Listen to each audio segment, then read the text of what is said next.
Hi friends, ಎಲ್ಲರೂ ಹೇಗಿದ್ದೀರಾ? ಎಲ್ಲರೂ ಚೆನ್ನಾಗಿದ್ದೀರಾ ಅಂತ ಭಾವಿಸ್ತಾ ಇವತ್ತಿನ ರೆಸಿಪಿ ಏನಂತ ಹೇಳೋದಾದ್ರೆ, ಲಾಸ್ಟ್ ವಿಡಿಯೋದಲ್ಲಿ ಹೇಳಿದ್ದೆ ನಿಮಗೆ ಮರೆಲ್ ಪೌಡರ್ ಮನೆಯಲ್ಲಿ ಯಾವ ರೀತಿ ಮಾಡೋದು ಅಂತೇಳಿ. ನಾನು ಲಾಸ್ಟ್ ವಿಡಿಯೋದಲ್ಲಿ ವಿಡಿಯೋ ಮಾಡಿ ಅಪ್ಲೋಡ್ ಮಾಡ್ತೀನಿ ಅಂತ ಹೇಳಿದ್ದೆ. ಅದೇ ರೀತಿ ನಾನು ವಿಡಿಯೋನ ಮಾಡ್ತಾ ಇದ್ದೀನಿ ಫ್ರೆಂಡ್ಸ್. ತುಂಬ ಸಿಂಪಲ್ಲು. ಇದು ಪಲ್ಯಕ್ಕೆ ಹಾಕಿದ್ರಂತೂ ತುಂಬ ಟೇಸ್ಟಿಯಾಗಿರುತ್ತೆ. ಮರೆಲ್ ಪೌಡ್ರಿಗೆ ಏನೆಲ್ಲ ಇಂಗ್ರೀಡಿಯೆಂಟ್ಸ್ ಬೇಕು ಅನ್ನೋದಾದ್ರೆ, ಅರ್ಧ ಕಪ್ ಕಡಲೆ ಬೀಜ, 4ರಿಂದ 5 ಒಣಮೆಣಸಿನಕಾಯಿ, 1 ಚಮಚ ಜೀರಿಗೆ, ಒಂದು ಬೌಲು ಚಿಕ್ಕ ಬೌಲಲ್ಲಿ ಎಳ್ಳು, ಅದ್ರ ಜೊತೆಲಿ 1 ಕಪ್ ಮರೆಳು ತಗೊಂಡಿದ್ದೀನಿ ಫ್ರೆಂಡ್ಸ್. ತುಂಬಾ ಸಿಂಪಲ್. ನಾನೊಂದು ಫಸ್ಟಿಗೆನೆ ಅದನ್ನೆಲ್ಲ ರೋಸ್ಟ್ ಮಾಡ್ಕೋಬೇಕು. ಹಾಗಾಗಿ ಒಂದು ಗ್ಯಾಸ್ ಸ್ಟವ್ ಮೇಲೆ ಒಂದು ಚಿಕ್ಕ ಕಡಾಯಿ ಇಟ್ಬಿಟ್ಟು ನಾನಿಲ್ಲಿ ಫಸ್ಟ್ ಮರೆಳನ್ನ ಹುರ್ಕೊತಾ ಇದ್ದೀನಿ.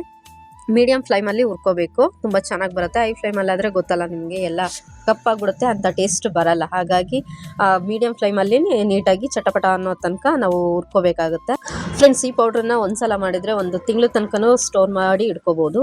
ಅದೇ ರೀತಿ ನೀವು ಫ್ರಿಜ್ಜಲ್ಲಿ ಇಟ್ಕೊಳ್ತೀವಿ ಅನ್ನೋದಾದರೆ ಇನ್ನೂ ತುಂಬ ದಿನಗಳ ತನಕ ನೀವು ಸ್ಟೋರ್ ಮಾಡಿ ಇಟ್ಕೊಂಡು ನೀವು ಪಲ್ಯಕ್ಕೆ ಹಾಕ್ಬಿಟ್ಟು ಮಾಡ್ಕೋಬೋದು.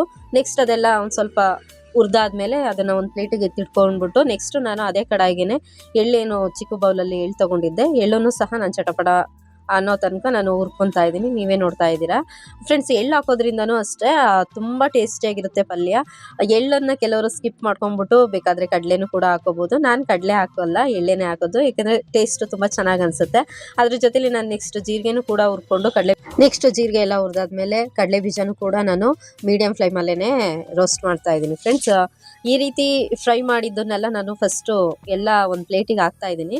ಅದರಲ್ಲಿ ಕಡಲೆ ಬೀಜ ಏನಂದರೆ ಸಪ್ರೇಟ್ ಪ್ಲೇಟಿಗೆ ಹಾಕ್ಬಿಟ್ಟು ಅದನ್ನ ಸಿಪ್ಪೆನ ತೆಗಿಬೇಕಾಗುತ್ತೆ ಫ್ರೆಂಡ್ಸ್. ಅದು ತಣ್ಣಗಾದ್ಮೇಲೆ ಸಿಪ್ಪೆನ ತೆಗಿಬೇಕಾಗುತ್ತೆ. ಸಿಪ್ಪೆ ಜೊತೆನೇ ಹಾಕಿದರೆ ಅಂತ ಟೇಸ್ಟ್ ಅನ್ಸಲ್ಲ. ಹಾಗಾಗ್ಬಿಟ್ಟು ನಾವು ಚಟ್ನಿಗೆಲ್ಲ ಮಾಡುವಾಗ ಇನ್ನೇನು ಸಿಪ್ಪೆ ಎಲ್ಲ ತೆಗ್ದಾಕ್ತೀವಲ್ವ, ಅದೇ ರೀತಿ ಒಂದು ಸಪ್ರೇಟ್ ಒಂದು ಪ್ಲೇಟಿಗೆ ಹಾಕ್ಬಿಟ್ಟು ಅದೆಲ್ಲ ತಣ್ಣಗಾದಾದ್ಮೇಲೆ ಸಿಪ್ಪೆನ ತೆಗೆದ್ಬಿಟ್ಟು ನಾನು ಮಿಕ್ಸಿಗೆ ಹಾಕ್ಲಿಕ್ಕೆ ನಾನು ರೆಡಿ ಮಾಡ್ಕೊತೀನಿ. ಅದಾದಮೇಲೆ ನೆಕ್ಸ್ಟು ನಾನು ಮೆಣಸಿನ್ಕಾಯಿನ ಹುರ್ಕೊಂಡಿಲ್ಲ, ಅದನ್ನು ಕೂಡ ಮೀಡಿಯಂ ಫ್ಲೇಮಲ್ಲೇ ಹುರ್ಕೊತಾ ಇದ್ದೀನಿ.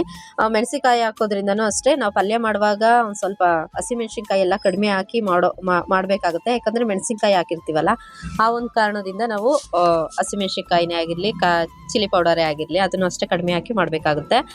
ನೆಕ್ಸ್ಟ್ ಇದೊಂದು 4ರಿಂದ 5 ಏನು ಮೆಣಸಿನ್ಕಾಯಿ ತೊಗೊಂಡಿದ್ದೀನಿ, ಅದನ್ನು ಕೂಡ ಎಲ್ಲ ಹುರ್ಕೊಂಡಾದ್ಮೇಲೆ ನಾನಿಲ್ಲ ನೋಡಿ ಎಲ್ಲ ಒಂದು ಪ್ಲೇಟಿಗೆ ಹಾಕಿದ್ದೀನಿ. ಜೀರಿಗೆ, ಮರೆಳ್ಳು, ಎಳ್ಳು, ಅದಾದಮೇಲೆ ಮೆಣಸಿನ್ಕಾಯಿನೂ ಕೂಡ ನಾನು ಹಾಕಿದ್ದೀನಿ. ಕಡಲೆ ಬೀಜನ ಸಪ್ರೇಟ್ ಹಾಕಿದ್ದೀನಿ. ಅದೆಲ್ಲ ಸಿಪ್ಪೆ ಎಲ್ಲ ತೆಗೆದ್ಬಿಟ್ಟು ಇದೇ ಒಂದೇ ಪ್ಲೇಟಿಗೆ ಹಾಕ್ಬಿಟ್ಟು ಒಂದು 10 ನಿಮಿಷ ಅದೆಲ್ಲ ಫುಲ್ ಕೂಲ್ ಆಗಬೇಕು ಫ್ರೆಂಡ್ಸ್. ಅದಾದಮೇಲೆ ಗ್ರೈಂಡ್ ಮಾಡಬೇಕು. ಬಿಸಿದನ್ನೇ ನಾವು ಮಿಕ್ಸಿಗೆ ಹಾಕಿ ರುಬ್ಬಿದ್ರೆ ಏನಾಗುತ್ತೆ ಅನ್ನೋದಾದರೆ ಬೇಗ ತುಂಬ ದಿನಗಳ ಕಾಲ ಬರಲ್ಲ, ಅಷ್ಟು ಚೆನ್ನಾಗೂ ಇರಲ್ಲ. ಎಲ್ಲ ತಣ್ಣಗಾದ ಫ್ರೆಂಡ್ಸ್. ಈ ಪೌಡ್ರನ್ನ ಮಸಾಲೆ ಪಲ್ಯ ಅಂದರೆ ಮಸಾಲೆ ಎಲ್ಲ ಹಾಕ್ಬಿಟ್ಟು ಶುಂಠಿ ಬೆಳ್ಳುಳ್ಳಿ ಪೇಸ್ಟ್ ಎಲ್ಲ ಹಾಕ್ಬಿಟ್ಟು ಪಲ್ಯ ಮಾಡ್ತೀವಲ್ಲ, ಆ ಪಲ್ಯಕ್ಕೆ ಹಾಕಿದರೆ ಅಷ್ಟು ಚೆನ್ನಾಗಿ ಅನಿಸಲ್ಲ.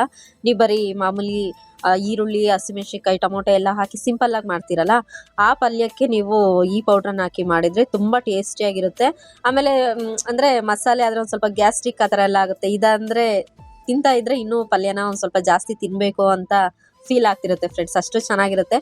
ಮಿಸ್ ಮಾಡ್ದಲೇ ಮನೇಲಿ ಒಂದು ಸಲ ಟ್ರೈ ಮಾಡಿ ಅಂತ ಹೇಳ್ತಾ, ನೆಕ್ಸ್ಟ್ ಅದೆಲ್ಲ ಕೂಲ್ ಆದಮೇಲೆ ನಾನು ಅದನ್ನೇ ಮಿಕ್ಸಿ ಜಾರಿಗೆ ಹಾಕ್ಬಿಟ್ಟು ಅದೆಲ್ಲ ಏನು ಹುರಿದಿಟ್ಕೊಂಡಿದ್ದೀನಿ ಅದನ್ನೆಲ್ಲ ಮಿಕ್ಸಿ ಜಾರಿಗೆ ಹಾಕ್ಬಿಟ್ಟು ನಾನಿಲ್ಲಿ ಒಂದು ಪ್ಲೇಟಿಗೆ ತಣ್ಣಗೆ ಇನ್ನೂ ಒಂದು ಸ್ವಲ್ಪ ಮಿಕ್ಸಿಗೆ ಹಾಕಿದಾದ್ಮೇಲೆ ಬಿಸಿ ಇರುತ್ತೆ, ಅದನ್ನು ತಣ್ಣಗಾಗ್ಲಿಕ್ಕೇ ಒಂದೆಲ್ಲ ಮಿಕ್ಸ್ ಮಾಡಿಬಿಟ್ಟು ಒಂದು ಪ್ಲೇಟಿಗೆ ಒಂದು 3ರಿಂದ 4 ನಿಮಿಷ ಬಿಟ್ಟರೆ ಸಾಕು ಫ್ರೆಂಡ್ಸ್. ಫುಲ್ ಎಲ್ಲ ಕೂಲಾಗಿರುತ್ತೆ. ಅದಾದಮೇಲೆ ಏರ್ ಕಂಟೈನರ್ ಒಂದು ಬಾಕ್ಸಿಗೆ ಹಾಕಿ ಇಟ್ಕೊಂಡ್ರೆ 1 ತಿಂಗಳ ತನಕ ನೀವು ಪಲ್ಯಕ್ಕೆ ಬಳಸ್ಬೋದು ಫ್ರೆಂಡ್ಸ್. ತುಂಬ ಚೆನ್ನಾಗಿರುತ್ತೆ. ಮಿಸ್ ಮಾಡ್ದಲೇ ಮನೇಲಿ ಒಂದ್ಸಲ ಈ ರೆಸಿಪಿನ ಅಂದರೆ ಈ ಪೌಡ್ರನ್ನ ಮಾಡ್ಕೊಳ್ಳಿ ಅಂತ ಹೇಳ್ತಾ, ನನ್ನ ವಿಡಿಯೋಸ್ ನಿಮಗೆ ಇಷ್ಟ ಆಯಿತು ಅನ್ನೋದಾದರೆ ಪ್ಲೀಸ್ ನನ್ನ ಚಾನಲ್ನ ಸಬ್ಸ್ಕ್ರೈಬ್ ಮಾಡಿಕೊಂಡು ಪಕ್ಕದಲ್ಲೇ ಇರೋ ಬೆಲ್ ಐಕನ್ ಕ್ಲಿಕ್ ಮಾಡಿ. Thank you for watching.